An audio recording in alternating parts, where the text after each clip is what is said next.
Our next topic is Bohr's atomic model. After Rutherford's atomic model, वो हमने अभी देखा इसके पिछले वीडियो में. There was some limitations due to which we cannot use the Rutherford atomic model for further studies. उसकी कुछ limitations थी students. Therefore, Neil Bohr pointed out these limitations and given a new type of atomic model, और वो जो atomic model है उसको हम use करते हैं और इसके रेक्टिफाइड मॉडल भी हैं सामने इसके. But at present here we will study about this Bohr's atomic model. इस एटॉमिक मॉडल में बच्चों नील बोर ने दोनों concepts classical physics and quantum physics दोनों फिजिक्स का यूज़ किया है. क्वांटम थ्योरी जो प्लैंक्स ने दिया, क्लासिकल फिजिक्स, इन दोनों को यूज़ करते हुए ही has given a atomic model. और उस एटॉमिक मॉडल के सबसे पहले 3 पोस्टुलेट्स थे, बेसिक रूल्स थे for adopting the atomic model. वो 3 पोस्टुलेट्स, बोर्स पोस्टुलेट्स क्या थे?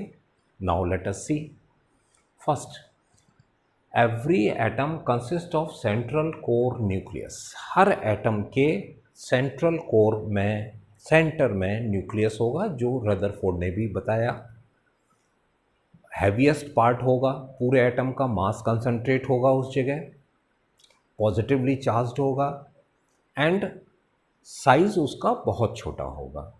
तो every atom consist of central core nucleus and electron revolves around the nucleus in the circular stationary orbit. What does this means? Circular stationary orbit. Circular stationary orbit means, first of all, orbits are circular. Number 1, electron revolves on the circular orbits. Circular orbit में electron revolve करेगा. कैसे? इस तरह का. Nucleus is concentrated at the center and electron revolves around the nucleus in the form of circular stationary orbit. Circular, it is clear. Stationary orbit means जब वो electron घूम रहा होगा, अपने ऑर्बिट पर घूम रहा होगा, देन उस कंडीशन में उसका कोई भी एनर्जी लॉस नहीं होगा. अपने ऑर्बिट में घूमते हुए उसकी टोटल एनर्जी कांस्टेंट रहेगी. स्टेशनरी का मतलब यहाँ ये नहीं है कि वो इलेक्ट्रॉन रेस्ट में है. नो, स्टेशनरी का मीनिंग क्या है?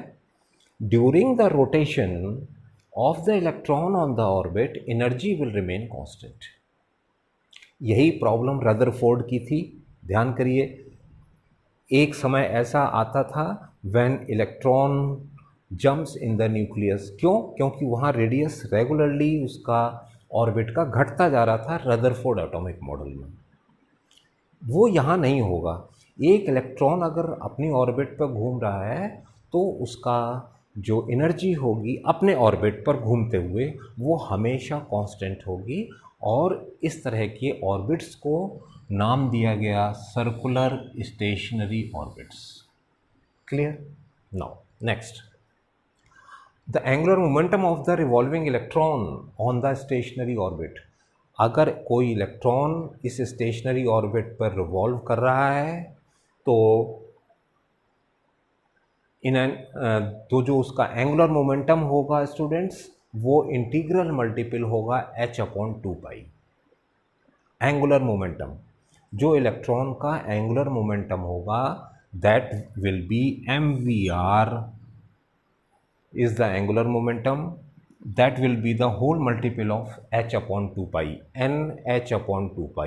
n is the positive integer or you can say number of the orbits. अगर कोई इलेक्ट्रॉन फर्स्ट ऑर्बिट पर घूम रहा है तो जो उसका एंगुलर मोमेंटम होगा वो होगा 1h/2π. सेकेंड ऑर्बिट पर घूमना, अगर कोई ऑर्बिट है, सेकेंड ऑर्बिट है, 2h/2π like this. So this is the angular momentum. Third, emission and absorption of energy only takes place when the electron jumps from one orbit to another. अब अगर एक electron अपनी orbit पर घूम रहा है तो कोई एनर्जी ना तो लॉस होगी उस कंडीशन में। हाँ, अगर कोई इलेक्ट्रॉन एक ऑर्बिट से दूसरे ऑर्बिट पर जंप करता है, फॉर एग्जांपल इसमें देखिए ये हमने ले लिया, ओके। अब यहाँ पर आपके पास स्टूडेंट्स दो ऑर्बिट हो गए, let it is E1 and it is E2, okay. अगर कोई इलेक्ट्रॉन किसी हायर ऑर्बिट से लोअर ऑर्बिट पर जंप करता है, एक ऑर्बिट पर एनर्जी कांस्टेंट रहेगी। अगर कोई इलेक्ट्रॉन हायर से लो पर जंप करता है, it produces energy. If electron jumps from any higher orbit to lower orbit, as see over here, E2 is the higher energy level, E1 is the lower energy level orbit. Electron is jumping from the higher energy to the lower energy. Higher energy से lower energy पर jump कर रहा है, then what happens? Energy will be produced, and that energy will be in terms of h nu, because no mass is there, no mass consideration is there, only energy will produced. So energy produced will be the E2 minus E1, higher minus lower, E2 minus E1, okay. So energy will be produced if electron jumps from the any higher orbit to the lower orbit, and in the reverse side, if electron jumps from the lower to high, this is only possible if it absorbs certain energy. If it absorbs certain energy, then only electron jumps from the lower orbit to the higher orbit. Then energy will be absorbed. So energy will be absorbed means h nu will be absorbed in both the conditions. But in this condition, energy produced, and if lower to high अगर वो jump करता है, then what will happen? It absorbs energy. So this is very important formula for producing the energy, and Bohr's suggested that energy produces only if electron jumps from any higher orbit to the lower orbit, okay. So these are the three postulates of Bohr's atomic model. Right on. Niels Bohr established and derived the relation for the radius and for the energy of the orbits. Okay. First of all, we will study about the radius of the orbit where the electrons are revolving on the stationary orbit. तो वो stationery orbit का जो ये stationery orbit है जिस पर electron की energy constant है, उसका रेडियस क्या होगा? Now students, according to the Bohr's second postulate, according to Bohr's second postulate,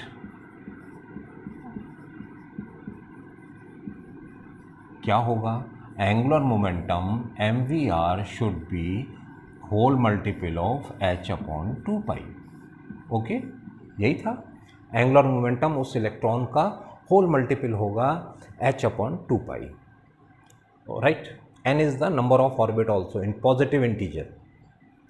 now second thing, second concept students जो बोर ने दिया कि electron is revolving, necessary centripetal force on the electron is due to the Coulomb's force. Necessary centripetal force, घूमते समय जो centripetal force लगेगा negative और positive की वजह से, ओके, जो फोर्स लगेगा, अगर atomic number is Z, if E is the element, mass, atomic number, then what is the charge of the nucleus? Charge of the nucleus will be Ze, because Z are the total number of the particles, the total number of the protons you can say, or total number of the electrons. So number, and the positive charge is of nucleus. तो plus Ze, Z is the total number of the charge particle, total charge, and E is the charge of each. So Ze is the charge of the nucleus plus Ze. E is the charge of electron minus. Now there is a necessary Coulomb's force between the electron and the nucleus. Electron और nucleus के बीच में क्या लगेगा? Attractive force लगेगा, और वो कारण होगा क्या प्रोड्यूस करने का? सेंट्रीपिटल फोर्स, और उसकी वजह से ये इलेक्ट्रॉन सर्कुलर ऑर्बिट पर रिवॉल्व करेगा। तो ये अभी क्या बोला हमने कि Coulomb's force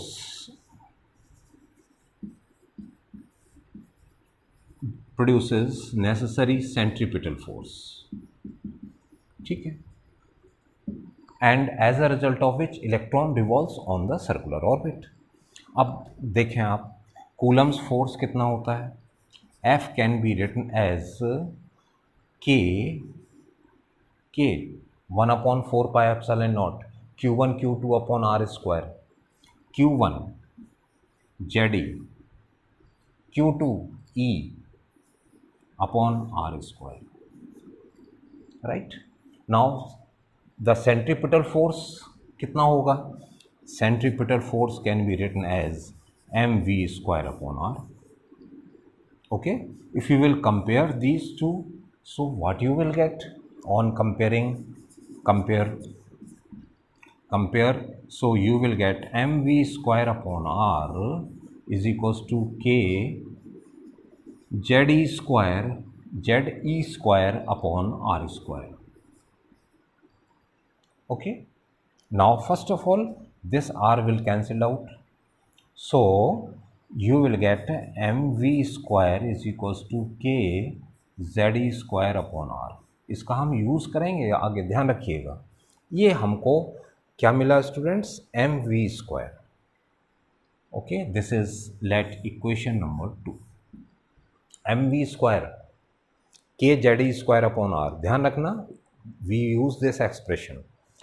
Now from these two expression, mvr first equation and mv square second, we will calculate the radius of Bohr's stationary orbit. अब कैसे निकालेंगे स्टूडेंट? और this can be written as mv square R is equals to K Ze square. ठीक है, sometime we use this also, meaning is same. R का हमने यहाँ cross multiply कर दिया. Now divide this equation, second equation, by the first. Divide 2 by 1. हमको इन दोनों equation से रेडियस निकालना है, तो अभी आप इसको, इस इक्वेशन को डिवाइड करिए इससे. जब आप डिवाइड करेंगे mv स्क्वायर R, mvr, क्या बचेगा स्टूडेंट्स? लेफ्ट हैंड साइड में ओनली वेलोसिटी. क्लियर? NH अपॉन 2 पाई डिवाइड सेकेंड करना है ना, तो आप देखें यहाँ पर this is K Ze square upon NH अपॉन 2 पाई. ठीक है, NH अपॉन 2 पाई ऊपर पहुँच गया. This is what? This is equation number 3, expression for the velocity. Now put this expression V in equation number 1. Put V in equation 1. Equation 1 में रख दीजिए. वेलोसिटी कैलकुलेट हो गई. अब आपने फर्स्ट इक्वेशन में रखा, तो क्या मिलेगा स्टूडेंट्स? mv, वेलोसिटी को ये रखें, K Ze square upon NH 2 pi into R. Okay, mvr, R ये रखा हुआ है, is equals to how much? NH अपॉन 2 पाई. ओके, नाउ इस पूरी इक्वेशन में आपने यहाँ से बस वेलोसिटी डिवाइड करके वेलोसिटी लिया, वेलोसिटी को फर्स्ट इक्वेशन में रख दिया. This will be the expression. Now r can be written as only r, को यहाँ रहने दीजिए, बाकी सारी चीज़ें यहाँ से हटाइए, इसको हटाइए, यहाँ आ जाएगा n square h square upon 2 पाई 4 पाई स्क्वायर, ओके, के जेड ई स्क्वायर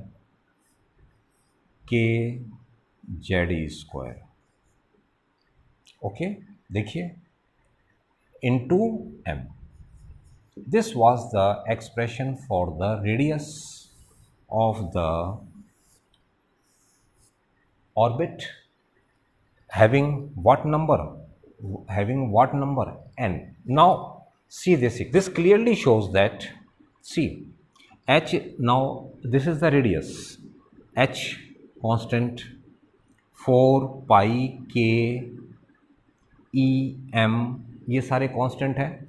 जो कांस्टेंट हैं उनको आप एक साथ रखिए. So r can be written as h square, n नहीं, n अभी हम n स्क्वायर बाद में लेंगे, h स्क्वायर का भी कांस्टेंट लिख रहा हूँ मैं.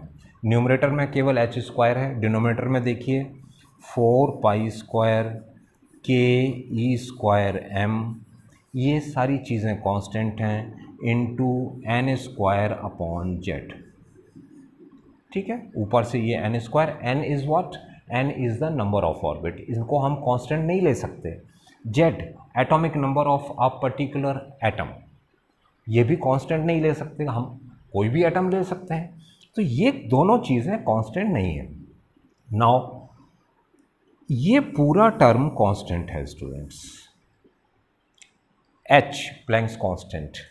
This can be written as 6.6 into 10 to the power minus 34 upon whole square 4 3.14 whole square k 9 into 10 to the power 9 e square 1.6 into 10 to the power minus 19 whole square m 9.1 into 10 to the power minus 31 kg, right, into n square upon z square, n square upon z.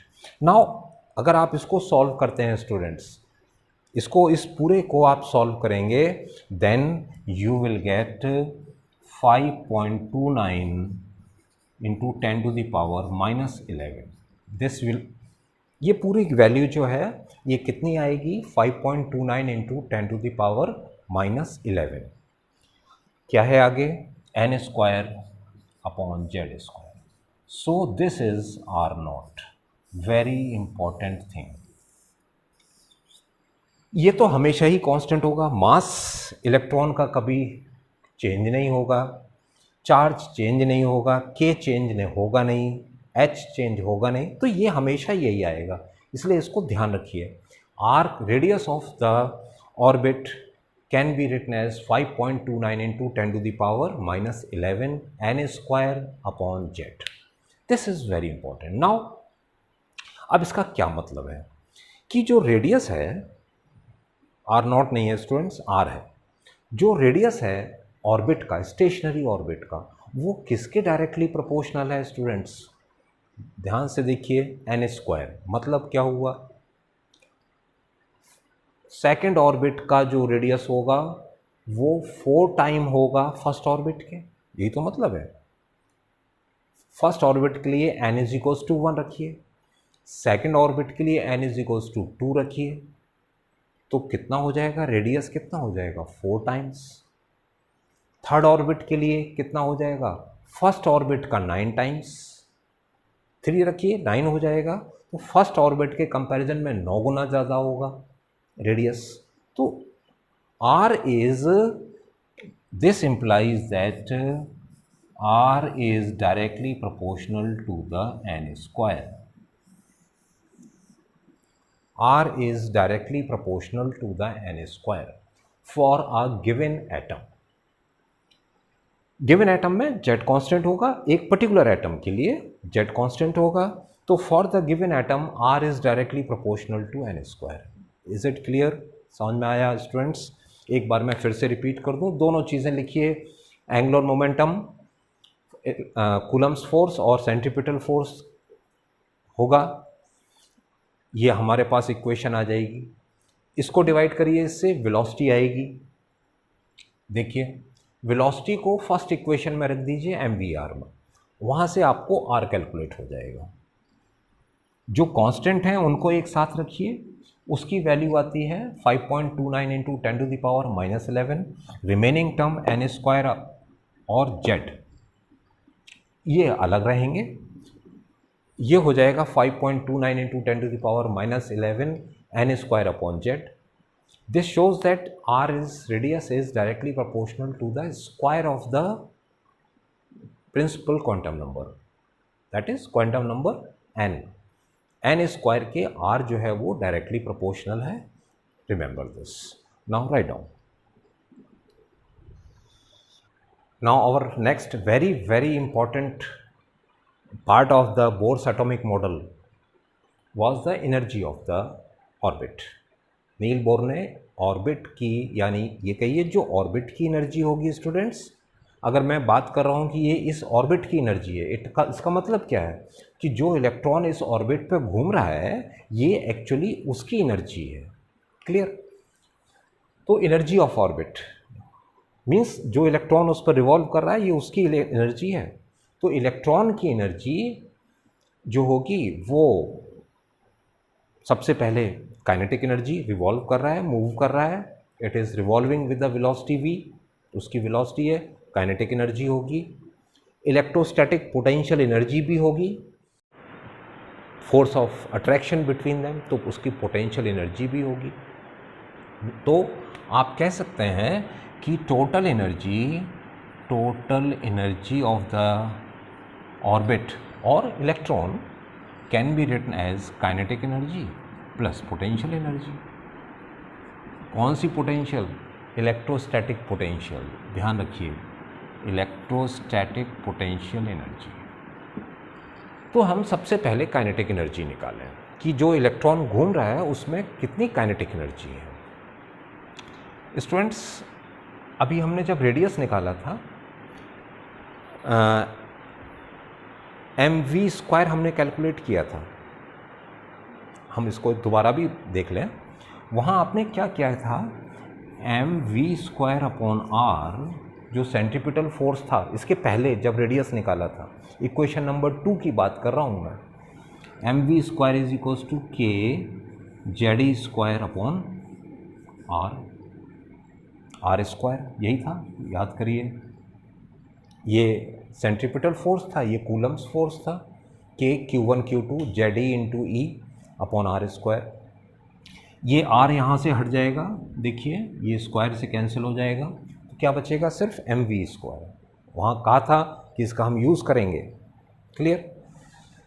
तो हम सबसे पहले kinetic energy की बात करते हैं और वो काइनेटिक एनर्जी होगी half mv square, half mv square. mv square को रखिए k Z square upon r, right. This is equation number 1। Clear? ये काइनेटिक एनर्जी हो गई उस इलेक्ट्रॉन की, उस ऑर्बिट की। Now electrostatic potential energy. Electrostatic potential energy क्या होगी बच्चों? Minus k q1 q2 upon r। First chapter में पढ़ा है 1/4 pi epsilon not q1 q2 upon r। तो 1/4 पाई एप्सिलॉन नॉट आपने कितना लिया? 9 इंटू 10⁹। क्लियर? तो ये फॉर्मूला क्या हो जाएगा students? Minus k q1 Z q2 e upon r, that is क्या लिखेंगे? Minus k Z square upon r। This is electrostatic potential energy. This is equation number 2। Clear? समझ में आ रहा है? Now what is the total energy? Total energy can be written as total energy बहुत important है students ये topic, energy of the orbit. It is kinetic energy plus potential energy. Kinetic energy कितना लिया था स्टूडेंट्स, कितना निकला, kZe²/2r, यानी कि हाफ kZe²/r माइनस आएगा kZe²/r। ओके, इसको सॉल्व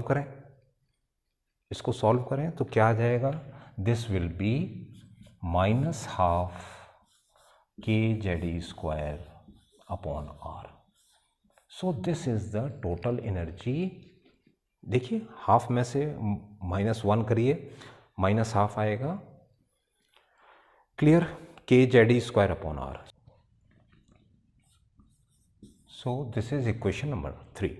नाउ अब आपके सामने बच्चों equation number 1 kinetic energy, equation number 2 potential energy, equation number 3 total energy. अब हम इनको अलग से लिख लेते हैं। काइनेटिक एनर्जी कितना है स्टूडेंट्स, हाफ kZe²/r। ठीक है, पोटेंशियल एनर्जी क्या है स्टूडेंट्स, इलेक्ट्रोस्टैटिक पोटेंशियल एनर्जी है कितना, -kZe²/r,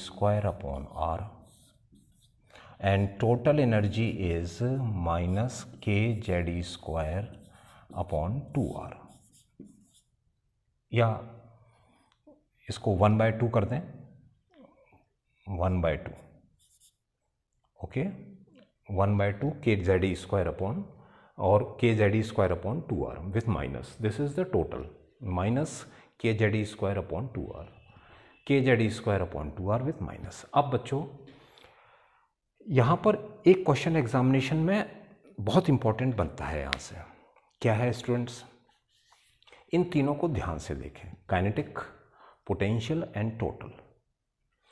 जितना काइनेटिक है उतना ही टोटल है। देखो वैल्यू देखिए, kZe²/2r, kZe²/2r, बस नेगेटिव आप लगा देंगे तो वो टोटल बन जाएगी।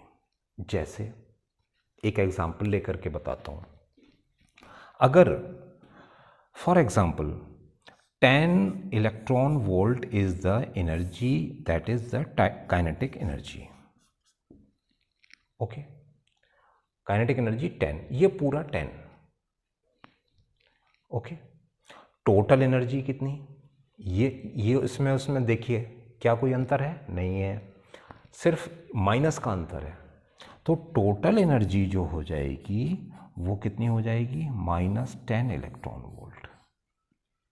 क्लियर, देखो kZe²/2r, kZe²/2r, बस माइनस लगा दिया, क्या हो गया, टोटल एनर्जी। अब पोटेंशियल एनर्जी देखिए, जितना काइनेटिक है इसका डबल आप कर दें, क्या कहा मैंने, क्या कहा, डबल, जितना काइनेटिक है इसका डबल कर देंगे स्टूडेंट्स, डबल कर देंगे तो ये पूरी चीज़ मिलेगी विथ नेगेटिव साइन, या ये भी कह सकते हैं आप कि जितना टोटल है विथ नेगेटिव साइन उसका डबल कर दें, इसका डबल करें, इसका डबल कर देंगे तो इसमें आपको ये पोटेंशियल एनर्जी मिल जाएगी। माइनस माइनस लगा ही हुआ है, kZe², r, बस इसका डबल कर दीजिए तो ये 2 हट जाएगा। तो जो टोटल एनर्जी का डबल कर दीजिए, तो पोटेंशियल एनर्जी जो होगी उसका बस डबल करना है, माइनस तो ऑलरेडी लगा ही हुआ है, -20 electron volt. Is it clear, बात समझ में आ गई। तीनों एनर्जी निकाल सकते हैं आप, 10 इलेक्ट्रॉन वोल्ट, पोटेंशियल -20, इन दोनों को जोड़ेंगे -10 मिलेगा। क्लियर बात, तो इनको इस बात पर ये ध्यान देना है आपको, इसको पहले देखना है और ये याद रखना है कि जितना काइनेटिक है उतना ही पोटेंशियल है, सॉरी जितना काइनेटिक है उतना टोटल एनर्जी है, बस नेगेटिव का अंतर है। जितना काइनेटिक है उतना टोटल है, बस नेगेटिव का अंतर है, और जितना टोटल है उसका डबल पोटेंशियल है, बस ये याद रखना, ये प्रोसेस याद रखना। ये जितना काइनेटिक उतना टोटल, बस नेगेटिव का अंतर, जितना टोटल उसका डबल जो है मल्टीप्लाई कर दीजिए तो इलेक्ट्रोस्टैटिक पोटेंशियल एनर्जी मिल जाएगी। क्लियर? तो ये प्रोसेस आप याद रखेंगे तो आपको याद रहेगा। Now it is clear, kinetic, potential and total. पहले लिख लीजिए आप इसे। नाउ टोटल एनर्जी इज, क्या था स्टूडेंट्स? टोटल एनर्जी अभी निकाला, minus k Z e square upon 2r, minus k Z e square upon 2r, ये minus. Clear? Now minus k Z e square upon 2 into r, radius का expression रखिए, n square H square 4 pi square k Z e square into m. Clear? N square H square ये ऊपर पहुंच जाएगा, क्या हो जाएगा ये students? Total energy will be minus k square, देखिए k square Z square E power 4 pi square M upon 2 N square H square. Clear? Is it clear? Now इसमें से देखिए वेरिएबल क्या है और कांस्टेंट्स क्या क्या है, उनको अलग कर लीजिए। वेरिएबल अलग करिए, कांस्टेंट्स को अलग करिए। ओके, देखें अभी मैं जो वेरिएबल है उसको अलग करता हूँ। ये वेरिएबल है जेड एन स्क्वायर, बस। बाकी देखिए के कांस्टेंट ई 4 पाई एम 2 एच ये सब कांस्टेंट है, माइनस लगा हुआ है, ये सब चीज़ें एक साथ, के स्क्वायर ई power 4 pi square M upon 2 h square into Z square upon N square. Clear? इन सब की वैल्यू आप रखेंगे, सबकी वैल्यू पता है आपको, 9 into 10 to the power 9 E 4 pi M H, सबकी वैल्यू पता है।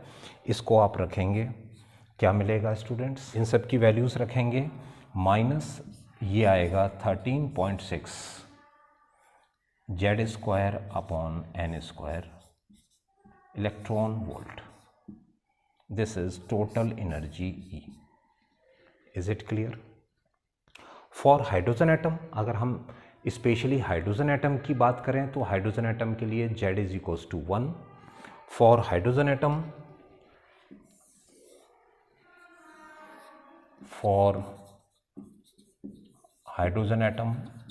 Z is equals to 1।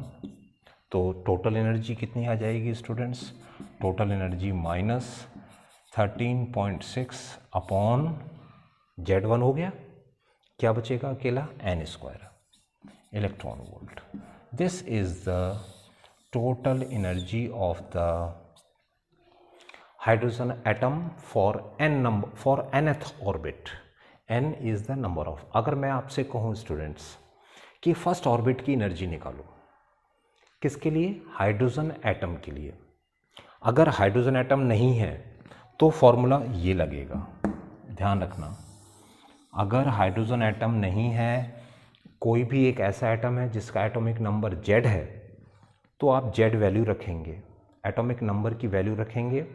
मैं आपसे कह रहा हूँ, क्वेश्चन ध्यान से सुनिए। एक सोडियम एटम है, उसके सेकंड ऑर्बिट की एनर्जी निकालिए। क्या कहा मैंने? क्या कहा? एक सोडियम एटम है, सोडियम एटम है तो Z आपको पता है, Z की वैल्यू रखिए, कौन से ऑर्बिट की एनर्जी निकालने के लिए कहा? Second orbit. n is equals to 2 रखिए, टोटल एनर्जी मिल जाएगी। ये किसके लिए है? Specially for hydrogen atom, for hydrogen atom. Z1 हो गया, क्या बचा? -13.6 upon n square electron volt. Right, याद रखिएगा, ये बहुत इंपॉर्टेंट है स्टूडेंट्स। मैं आपसे कहूँ हाइड्रोजन एटम के थर्ड ऑर्बिट की एनर्जी निकालिए, तो आप यहाँ हाइड्रोजन एटम के लिए थर्ड ऑर्बिट की energy -13.6 upon n square means 3 square electron volt. First orbit की एनर्जी निकालिए, फर्स्ट ऑर्बिट की energy n is equals to 1 रख दीजिए, n इज इक्वल टू 1 रखिए, -13.6 आ जाएगी केवल इलेक्ट्रॉन वोल्ट। तो यहाँ से हम कोई भी nth ऑर्बिट की एनर्जी निकाल सकते हैं फॉर हाइड्रोजन एटम और for any other atom. Now write down student, this was the energy of nth orbit. जो इलेक्ट्रॉन nth ऑर्बिट पर है उसकी एनर्जी है फॉर किसके लिए? For hydrogen atom. अब मैं स्टूडेंट्स आपसे बात करूं for n is equals to 1 first orbit.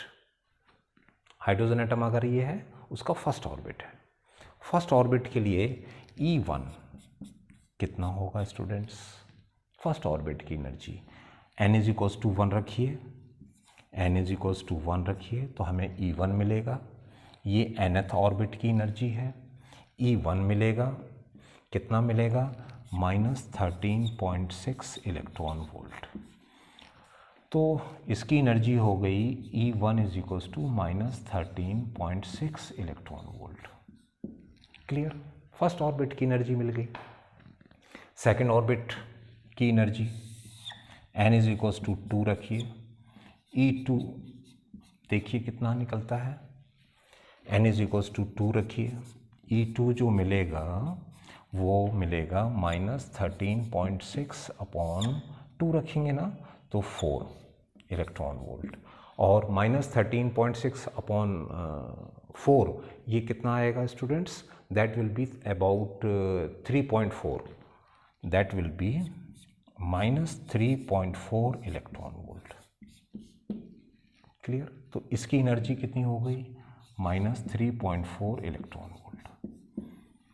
Third orbit की एनर्जी ये ले लीजिए, n इज इक्वल्स टू 3 रखिए, E3 देखिए कितना होता है, n इज इक्वल्स टू 3 रखिए, E3 होगा -13.6 अपॉन 9 इलेक्ट्रॉन वोल्ट। 3 रख दीजिए यहाँ तो कितना हो जाएगा? About -1.5 electron volt. Right, that is -1.5 electron volt. Clear? ये याद रख लीजिए, ज़्यादा अच्छा रहेगा। -13.6 फर्स्ट की, -3.4 इलेक्ट्रॉन वोल्ट सेकंड की, -1.5 इलेक्ट्रॉन वोल्ट थर्ड की। याद रख लिया। अब एक बहुत इंपॉर्टेंट क्वेश्चन स्टूडेंट्स यहाँ से बनता है। मैं आपसे कहूँ एक इलेक्ट्रॉन है हाइड्रोजन एटम में जो थर्ड ऑर्बिट से सेकंड ऑर्बिट पर जंप कर रहा है।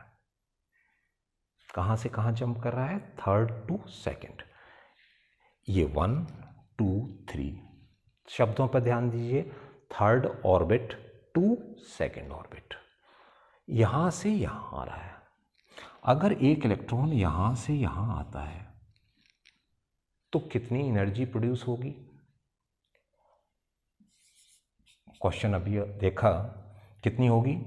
Higher minus low, -1.5 -3.4।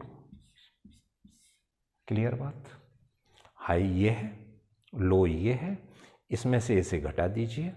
-1.5 में से -3.4 कम घटाइए, कितना हो जाएगा? ये प्लस हो जाएगा।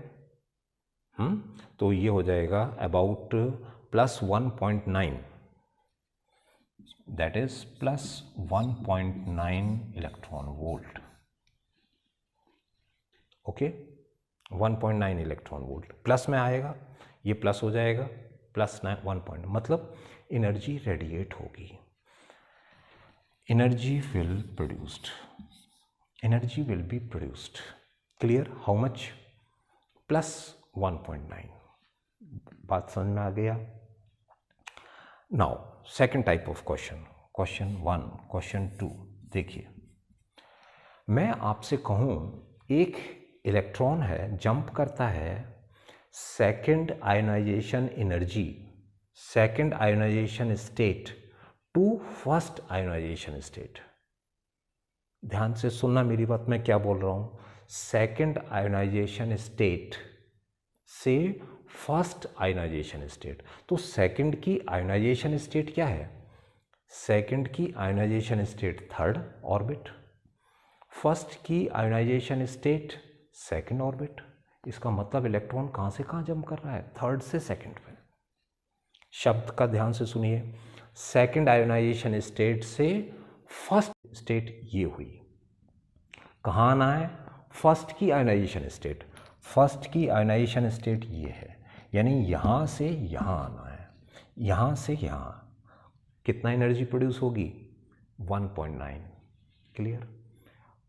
तो ये शब्द का ध्यान रखिए. आयोनाइजेशन स्टेट मीन्स सेकंड की आयोनाइजेशन स्टेट का मतलब थर्ड, फर्स्ट की आयोनाइजेशन स्टेट का मतलब सेकंड. क्लियर? ये बात आप सबको समझ में आ गया. इसी तरह से n=4 भी निकाल सकते हैं, 5 भी निकाल सकते हैं और 6 भी निकाल सकते हैं. तो this is very very important question. And energy will B how much? अभी जैसे आपसे कहा यहाँ पर थर्ड से सेकंड पर जंप कर रहा है, कितनी एनर्जी प्रोड्यूस होगी? 1.9 इलेक्ट्रॉन वोल्ट. जूल में निकालेंगे, कितनी हो जाएगी? 1.9 इंटू 1.6 इंटू 10⁻⁻19 से मल्टीप्लाई कर देंगे, जूल में आ जाएगी. हम आपसे कहें कितनी फ्रीक्वेंसी होगी लाइट की जो प्रोड्यूस हो रही है, इसको एच न्यू के बराबर कर दीजिए. हम आपसे कहें कि कितनी वेवलेंथ पैदा हो रही है, तो एच सी अपॉन लैम्डा. ये जो एनर्जी पैदा हो रही है ये किसके बराबर होगी? H nu. This is equal to H nu. Nu को फ्रीक्वेंसी को क्या लिख सकते हैं? H C upon lambda. तो वेवलेंथ भी निकल आएगी जो लाइट प्रोड्यूस हो रही है. तो ये क्वेश्चंस बहुत इंपॉर्टेंट हैं, रिमेंबर.